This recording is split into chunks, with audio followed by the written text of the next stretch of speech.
仲記得牛仔喺今年1月嘅交易引爆咗 NBA 嘅一系列風波，過去幾乎都未有球隊會喺賽季中期毫無先兆地將自己嘅球隊核心交易走，但係佢哋嘅總經理 Nico Harrison 就選擇咗作出呢個史無前例嘅操作。而喺交易之後，佢哋都再冇退路，只有入到總決賽先至能夠證明佢哋呢次嘅決定係啱嘅。而呢筆交易之後，外界對於 Nico Harrison 嘅批評都從未停止過。特別係喺 AD 出場冇耐就傷出，之後 Kyrie Irving 更加係賽季報銷，要去到下年1月先至有可能回歸。交易之後，牛仔都彷彿進入咗地獄一樣。而喺度過咗地獄一樣嘅幾個月之後，5月嘅選秀抽籤都直接讓牛仔重獲新生。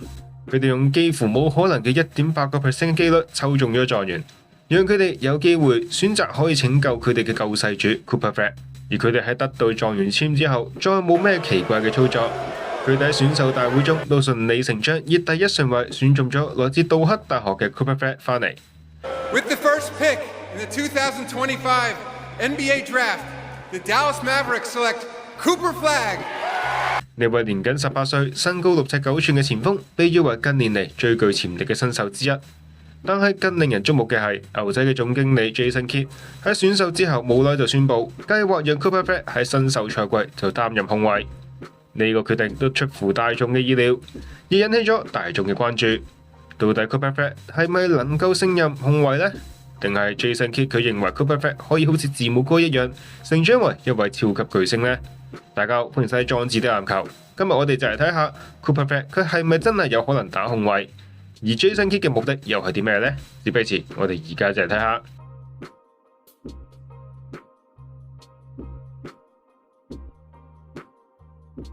Cooper Flag 喺選秀之前就以佢嘅全面性而聞名，呢個亦係佢成為狀元嘅最大原因之一。喺杜克大學嘅大一賽季入邊，佢場均出戰30.7分鐘，能夠貢獻到19.2分、7.5個籃板、4.2次助攻、1.4次偷波同埋1.4個封阻。投射命中率亦達到48.1%，三分命中率亦有住38.5%。咁樣嘅數據喺 NCAA 入邊都堪稱頂尖。而 Cooper Flag 嘅進攻能力都令人印象深刻，佢嘅傳球視野更加係十分之出色。場均4.2次助攻喺前鋒嚟講都係十分之強嘅存在。咁樣都顯示佢作為組織者嘅潛力。佢喺比賽中經常都能夠喺高速推進中做出正確嘅判斷，為隊友創造得分機會。另外 Cooper Flag 嘅運球技術都係相當之成熟，能夠突破防守進入內線，甚至喺面對壓力嘅時候完成終結。而佢嘅外線投射表現同樣都係唔差，三分命中率38.5%都反映出佢有能力拉開空間。而喺防守端 Cooper Flag 超過7尺嘅臂展同埋運動能力，都讓佢有能力成為一位能夠防守多個位置嘅防守者。而佢喺大學比賽中都展現出色嘅橫移速度同埋協防意識，能夠防守從後衛到前鋒嘅多個位置。而儘管 Cooper Flag 嘅技能都係令人驚嘆，但係佢嘅體能同埋速度都可能會成為佢打控衛嘅一大挑戰。相較於一般嘅控衛，身高太高、重心太高，都令佢嘅敏捷性都有啲不足。咁樣都可能會影響到佢喺防守端應對高速後衛嘅能力。另外，作為新秀，佢喺高壓環境下嘅控球穩定性仍然有待考驗。而 Jason Kidd 作為一位傳奇控衛出身嘅教練，佢都以創新嘅執教理念而聞名。佢最成功嘅案例之一，就係喺執教密爾沃基公鹿嘅期間，將身高6尺11寸嘅字母哥改造成一位控衛。喺15至16賽季 ，Jason Kidd 更加開始讓字母哥持球組織進攻。呢個決定都幫助字母哥喺隨後嘅賽季中，場均取得22.9分、8.8個籃板、5.4個助攻嘅成績。雖然數據都距離全盛期嘅字母哥有一段距離，但係打控衛嘅經驗都讓字母哥更加能夠觀察球場，讓佢嘅戰術質素都得以提升，最終都成長為聯盟嘅超級巨星。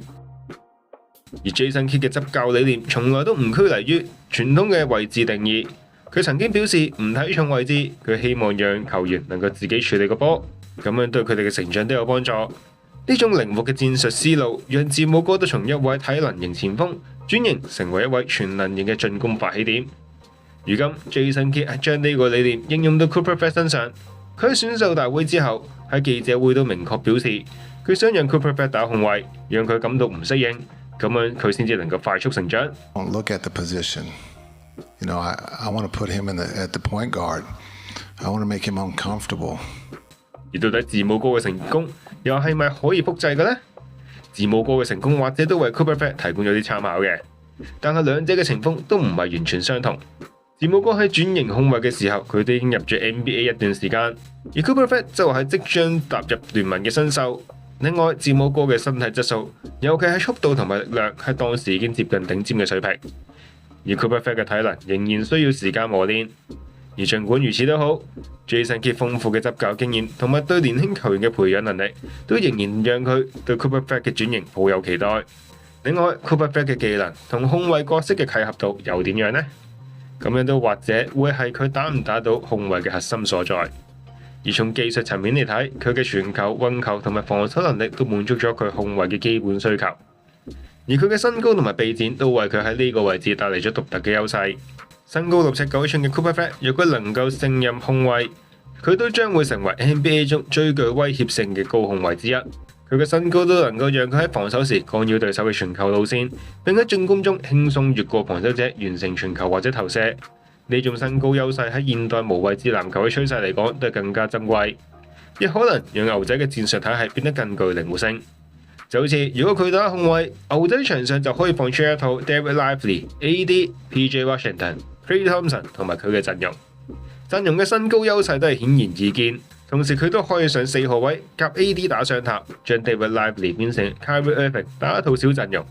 但呢套小陣容就同時有住2個可以持球嘅球員去進攻，讓 Irving 可以更專注於得分。可見如果佢能夠打得起控衞，練得起組織，都係會對球隊帶嚟好大嘅幫助嘅。當然 NBA 嘅比賽節奏都遠超 NCAA， 控衞位置對速度、決策力同埋體能嘅要求都係極高嘅。Cooper Flag 喺杜克時期嘅表現雖然都出色，但係佢喺面對 NBA 頂級控衞嘅時候，能唔能夠保持穩定呢？仍然係一個未知之數。另外，新秀往往都需要時間嚟適應職業聯賽嘅強度。Cooper Flag 都可能會喺初期面臨失誤增加或者係防守失位嘅情況。如果真係要練佢嘅話，都需要一定嘅耐性先至可以。而 Jason Kidd 嘅執教能力都將會係 Cooper Flag 轉型嘅成功關鍵。佢過去成功培養字母哥嘅經驗都表明咗，佢擅長挖掘年輕球員嘅潛力，並幫助佢哋適應新角色。如果 Jason Kidd 能夠為 Cooper Flag 度身訂造戰術，並且俾佢足夠嘅成長空間，呢個實驗或者都會有好結果嘅。老實講，牛仔目前嘅陣容都為 Cooper Flag 嘅成長提供咗好好嘅環境。球隊擁有 AD、Klay Thompson 仲有 Irving 等嘅明星球員，都意味住 Cooper Flag 無需要立即承擔核心嘅重任。AD 嘅內線統治力同埋 Klay Thompson 嘅外線投射都將為 Cooper Flag 拉開空間，讓佢喺控衞位置上更專注於組織同埋學習。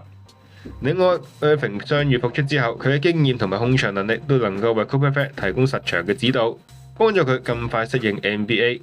由此可見 ，Cooper Flag 打控衞嘅想法確實都係有可能嘅。佢嘅傳球、運球同埋防守能力都為佢喺呢個角色奠定基礎。而 Jason Kidd 嘅執教經驗同埋牛仔嘅陣容支持，都為佢提供咗成長嘅土壤。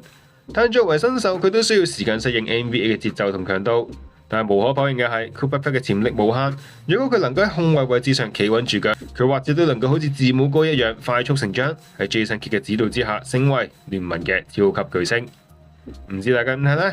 大家又覺得 Cooper Flag 可唔可以打控衞呢？歡迎留言一齊討論，記得俾 like、訂閱支持，中意 Super Fan 支持有得，我哋下次再見，拜拜。2025 NBA Draft, the Dallas Mavericks select Cooper Flag from